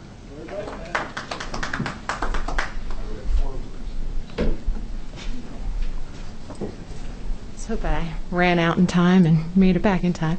My name's Lori Bone. I'm a 37-year-old, well, I'm 38. I'm giving myself a year. I'm a 38-year-old school teacher, and I'm here to support House Bill 28 and 29. If you'll just bear with me for a second, I had prepared something, but a lot of people have covered the areas, and I don't want to waste your time. I appreciate that you're taking President's Day and spending it here with us. My basic, argument about this bill is that I've never understood, since I got my concealed weapons license, why churches and universities of all places would be put on an exemption list. Ostensibly, these are the places with the, most responsible, most God-fearing, most well-thought-out intellectual people who would take gun ownership and the responsibility that comes with handling a firearm the most seriously. So why these places of all, just has never made sense to me. Beyond that, it just doesn't work. Most of the active shooter events, as the gentleman pointed out earlier, they're over fairly quickly. And the police do not have time to respond in a timely manner before people are injured or killed. The only thing that prevents a shooter is another shooter or some sort of aggressive action. I was listening to the gentleman talk about university policy, and I can carry my gun in my car. If somebody follows me to my car and I grab my gun, turn around, and fire at them, I am convicted of a felony because I have a gun outside of my car. That doesn't seem to make any sense. And I've walked across campus, across UGA, late at night. It's not a pleasant feeling. I call my husband. He talks me all the way to the car till I pull out of the, no one should have to feel that way. Not when they've taken the time and the responsibility to go out and learn how to use a firearm, to feel safe with it, and to know what their boundaries and limitations are on using that weapon. My other points, if you'll indulge me just one moment. When I look back at, the history of this legislation, and sorry, I'm really tall.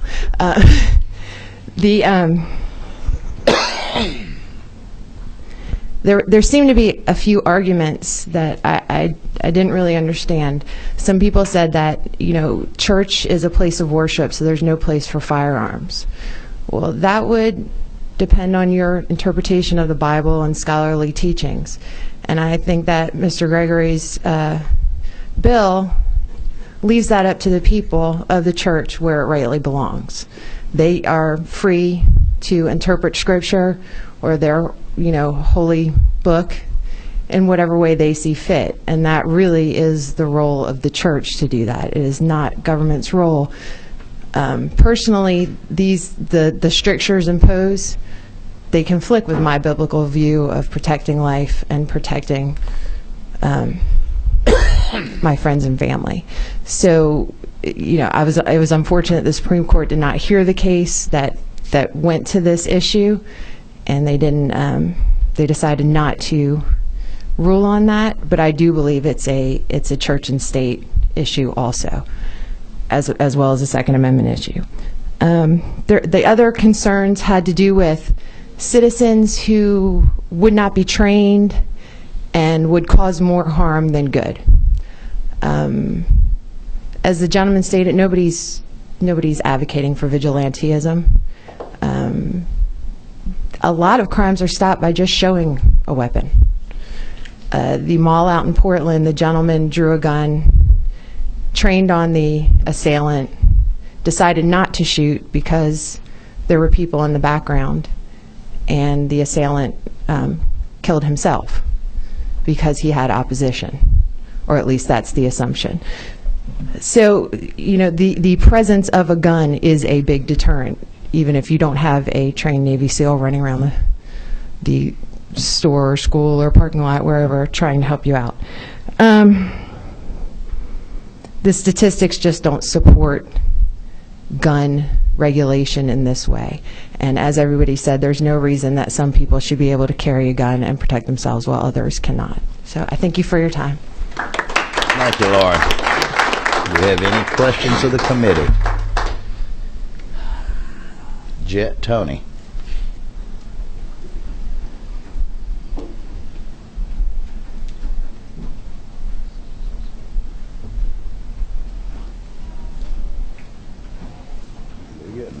Good afternoon, Mr. Chairman, members of the committee. I'm Chet Toney, representing the Georgia Independent College Association.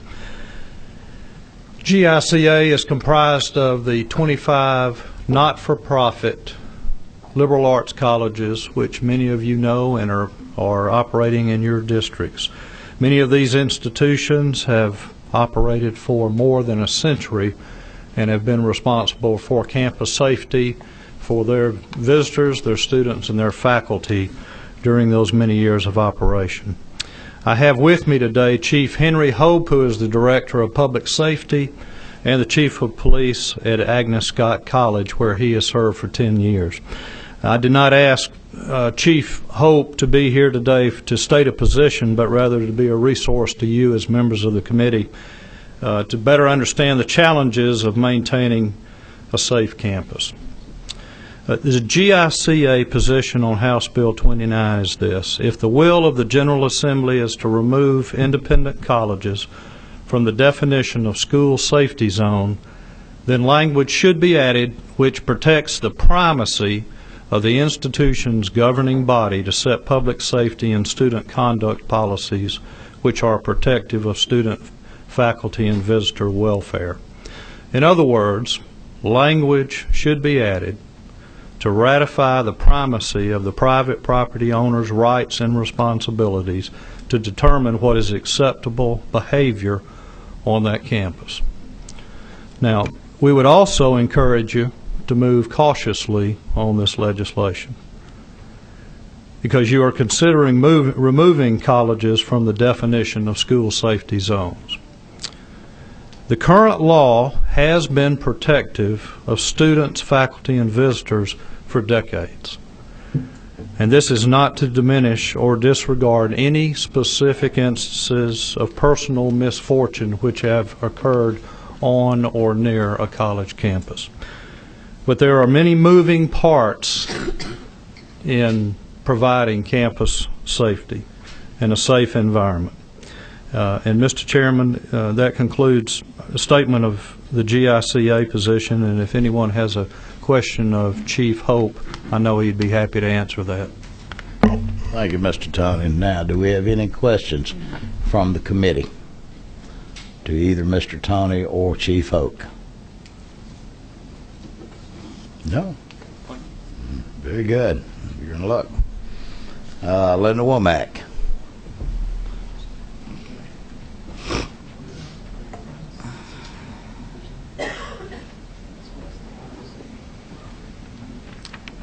Thank you, Mr. Chairman and members of the committee. My name is Linda Womack, and I work for Emory University. Emory is committed to maintaining a secure campus that is safe for our students, and we strongly support the preservation of college and university campuses as school safety zones. Emory does not believe that the safety or security of our college campus will be enhanced by giving thousands of students, along with staff, faculty, and visitors, the right to carry weapons in our community. We have 14,000 students and 27,000 employees, which makes up the faculty and staff of Emory, as well as 14,500 of that are with Emory Healthcare. We view the prospect of armed student bodies in campus communities with great concern. Neither faculty nor staff and administrators nor students themselves will take comfort in knowing that some or many of their colleagues are legally carrying handguns as they move around campus. On behalf of Emory, I respectfully request your consideration in leaving the school safety zone provisions in current statute. Thank you. Any questions from the committee? Thank you, Linda. John Monroe, and we have you down for multiple bills. Thank you, Mr. Chairman. John Monroe from GeorgiaCarry.org. I was going to address HB 2829 and 303. HB 28, the church carry bill, Georgia Carry would strongly support. I had the dubious distinction of being the lawyer representing GeorgiaCarry.org in its lawsuit against the state challenging the constitutionality of the current code with regard to carrying in churches. We brought the case in the Superior Court of Upson County, but the state thought it would get a better shake out of the federal court system, so it removed the case to the Middle District of Georgia, where it won. So we had to appeal it to the 11th Circuit Court of Appeals, where we lost again, and we asked the Supreme Court to take the case, which it declined to do. So the only means left of challenging that law is legislatively. So we would strongly encourage the committee and the legislature to pass House Bill 28. Just as by way of comment, the state of Arkansas just passed last week a repeal of its own church carry provision, leaving Georgia as one of only a handful of states that still prohibits carrying guns in churches. The vast majority of states all over the country, East Coast, West Coast, up and down, all around, do not ban carrying guns in churches, but Georgia does. With regard to HB 29, Georgia Carry would also support that bill, and I would note just a couple of comparisons. There are a handful of states already in this country that do allow carrying guns on college campuses, including such bastions of conservatism as the state of California. And I'd also point out that when parents and high school students are considering where the graduating senior might go to school, Georgia's colleges are competing with colleges all over the country. And I'd point out that right next door in Alabama, it is not a crime to carry a gun on a college campus. And in fact, many people do, because you only have to be 18 years old to get a license in Alabama. As a Georgia weapons carry license holder, I can drive next door to Alabama, and I can go on college campuses there carrying a gun, and it's not a crime, but I can't do so here in Georgia. And then I'd also point to an interesting case study. The state of Virginia does not ban carrying guns on college campuses, but it leaves it up to the individual institutions. And Virginia Tech had a policy against carrying guns on campuses, and I think most people know what happened there. What fewer people know is that the Appalachian Law School, which is another institution of higher learning in Virginia, did not have such a policy, and an active shooter began shooting at the Appalachian Law School, but only got a couple of shots off before two armed law students subdued him. That's what can happen in the same state with no statewide policy, but two different campus policies going on. With regard to HB 303, the first part of the bill allows issuance of a license 5 years after revocation of a license. It doesn't really say what the reason for the revocation has to be, but then it goes on talking about revocation for mental health issues and doesn't address revocation for other matters. So to me it's a little confusing and perhaps should be cleaned up to clarify what's being addressed. And then the latter part of the bill talks about prohibiting sales between non-FFLs at gun shows, but not at other locations. And given the very small fraction of sales that actually take place between private individuals at gun shows, this wouldn't really accomplish much other than probably make gun shows more onerous for private individuals to attend and try to accomplish anything. But then one final note on the issue of the mental health check. Under federal law, if someone has been adjudicated mentally defective under 18 U.S.C. 922 G4, that person is permanently prohibited from possessing a firearm under pain of committing a federal felony. So if someone has been adjudicated to be mentally defective or has been involuntarily hospitalized in a mental institution, they're barred for the rest of their lives from possessing a firearm. So it's not really significant what Georgia chooses to do with issuing or not issuing weapons carry licenses to those people. They can't possess firearms. That's all I have to say on that, Mr. Chairman, other than I know you solicited for experts on gun shows, which I will not profess to be, but I do spend a good deal of my day studying or litigating gun laws, so if I can help in that regard, I'd be happy to answer questions. Very good. Do we have any questions of the committee? If you might answer a question, I don't go to gun shows because, quite frankly, we trade guns amongst ourselves up in the country.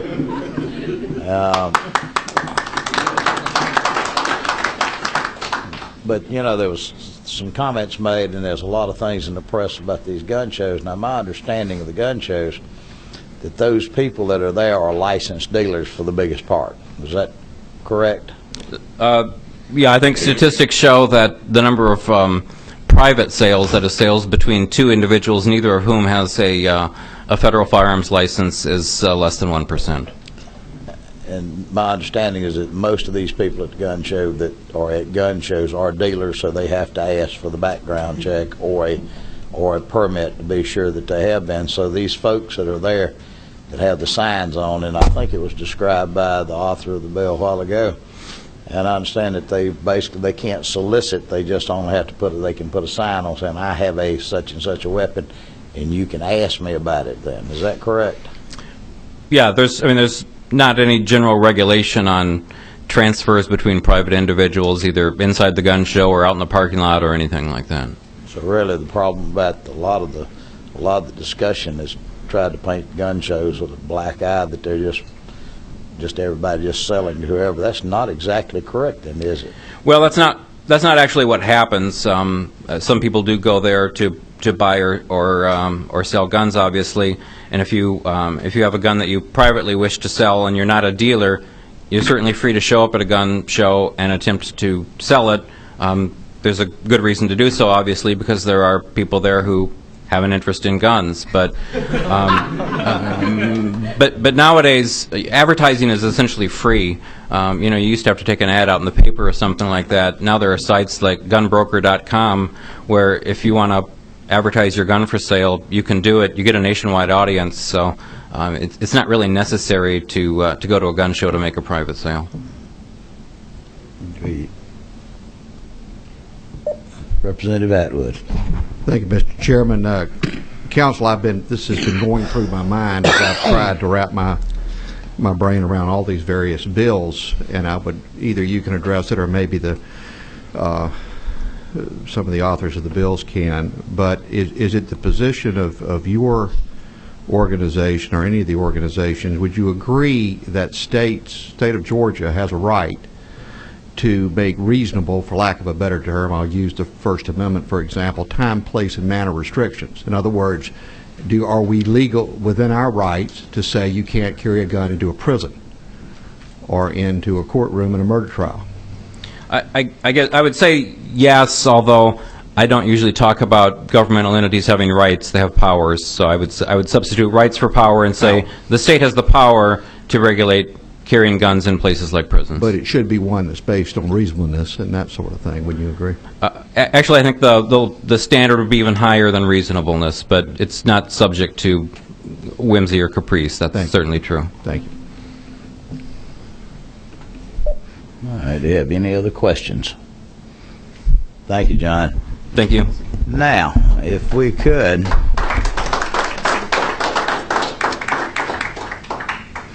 that was the last of the sign-up sheet. Now, at this point, I would like to ask anyone that has not been heard, that did not sign up, if you would like to be heard, raise your hand and come forward. And identify yourself, please. Thank you. My name is Jack Staver, and I have one big question is, at the gun shows, when somebody sells a gun outside, what is the statistic that shows that all these guns have been used in crimes? If there's only 1% of people buying guns like that, what statistic would have been used in a crime? I haven't heard anybody talk about that. Thank you. Gentleman in the back, if you'd like to be heard, come forward.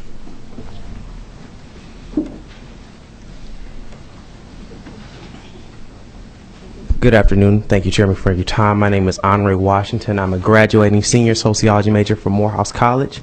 I would stand strongly opposing House Bill 29, allowing for campus carry on college campuses, not just standing in opposition for urban campus, but for all private institutions. I would like to also put forth the model that Atlanta has produced, where we're working collaboratively with APD, Campus Crime Stoppers, City Council President, collaborative governance looking to increase safety on campus. I think introducing guns in an urban environment poses a special threat to those campuses.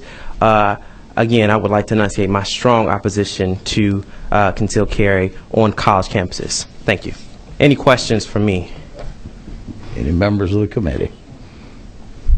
Thank you, Mr. Washington. Now, do we have anyone else? Yes, sir. Please come forward and identify yourself.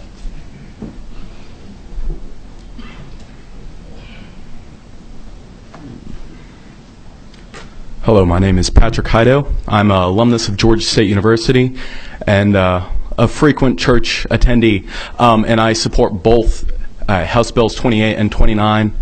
As a student at Georgia State, in my long tenure there were numerous incidents that not only that I witnessed, but that I've heard of. Frequent text messages on my phone saying there's been an incident. And I find it very interesting. I mean, I understand that you guys deal with people directly targeting you, but on these streets, I know people that were bitten by random people on the streets over by the Rialto Center for Performing Arts. They have no means to defend themselves. The same threats that you guys face walking to and from this building to your cars, these students face every single evening. And it's this part of town can be a great place, but it's not always. And I think that every single one of these students that goes to that school should have the option to exercise their self-defense.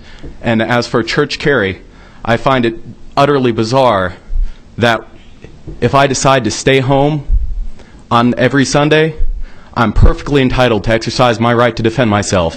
But if I choose to practice my religion, I am prohibited by state law to defend myself as soon as I step in my church. That's all I have to say, sir. Do we have any questions? Let me clarify. You did say somebody had been bitten. Yes, a friend of mine was bitten outside of the Standard Building at Georgia State University. By a human? Yes, by a human.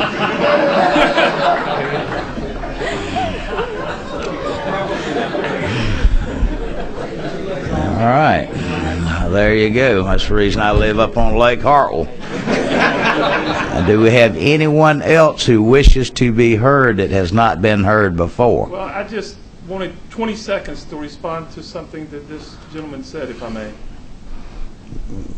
Come forward. Thank you very much. Just in response to the authority of the state of Georgia, I'd just like to read this one sentence. The federal or the state of Georgia government does not have the constitutional authority to ignore, circumvent, modify, negate, or remove constitutional restraints placed on its powers by the amendments or convert them into a power over the individual's right enumerated in that particular restraint. So I would unfortunately disagree with this gentleman about the authority of the state on this issue. Anyone wish to question or refute? What are you referring to? Now. What gentleman are you referring to? You were asking about the state's authority to do certain things, and this gentleman right here, he said that the state has the authority in certain ways. Although he said something about in a prison setting or something. I guess there might be some latitude somewhere within that, but I'm not a legal expert. Thank you. Now, do we have anyone else who wishes to be heard? I don't want anyone to send another email that think they have not been able to exercise their First Amendment rights. If not, do we have any? I see a hand. I see a hand. Please come forward and identify yourself. I'm Joyce. I don't come over to the mic. I have my children back here. But I am a college student, and I'm a mother of 3 grown children. And I just want to make a statement because I am an African American. I know you can see that.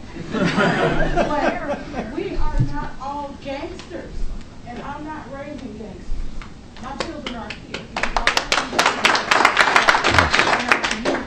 I'm not even a Georgia resident, but I do support wholeheartedly the passing of all of these bills because I think it's very important.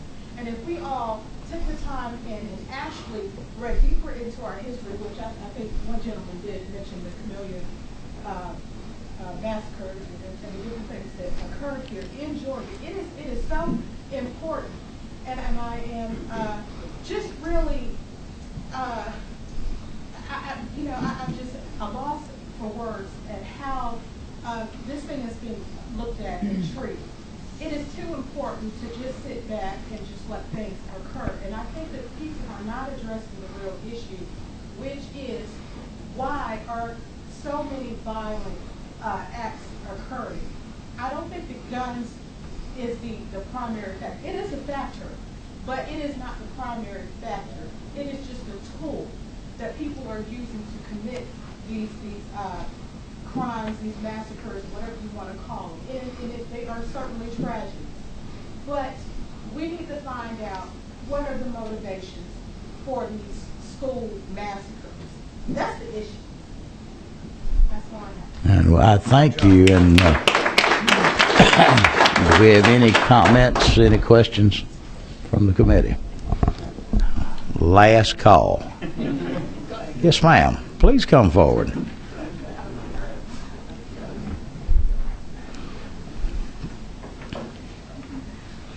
Hello, and thank you for letting me speak. I am a mother. I've raised children. I don't have any official titles.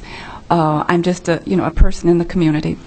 But I have a couple of things that I would add. I have a tendency to talk with people when I'm out and about, and recently I was at an antique store, and two lovely ladies, we got to chatting about biblical matters and children and grandchildren and so forth, and the issue of carrying guns came up, and they were inviting me very intensely to please come to church with them. And when the guns came up, one of the ladies said, "Oh, and she has her gun with her. She always does." And I said, "Really?" So I said, can I see it? And she took her gun out, and she had a real gun in her, gray-haired, lovely little church ladies, both of them. And I'm saying, wow, I'm really impressed. They really wanted me to come to church with them, and if they hadn't been so far away from where I live, I'm sure I would have gone. But my question is, am I in violation of the law for not turning them in because they take their guns to church? Is that illegal? Is it? I mean, it's illegal, huh? Wow. I would say you'd stand more of a chance of getting in a gunfight over the interpretation of Revelations. Well, thank you very much. I just don't want to be outside the law, but they're so nice. Thank you. And I want to thank you for coming forward. And you said you don't have a position was the first thing you said, but you do have a position, and that is that of a citizen that has a right to be heard. Now, do we have anyone else who wishes to be heard today? Representative? If there's nobody that would like to speak on these issues, I would ask that HB 28 and 29 be put up for a vote to move beyond this committee as they are, and ask for your favorable consideration. Thank you for your...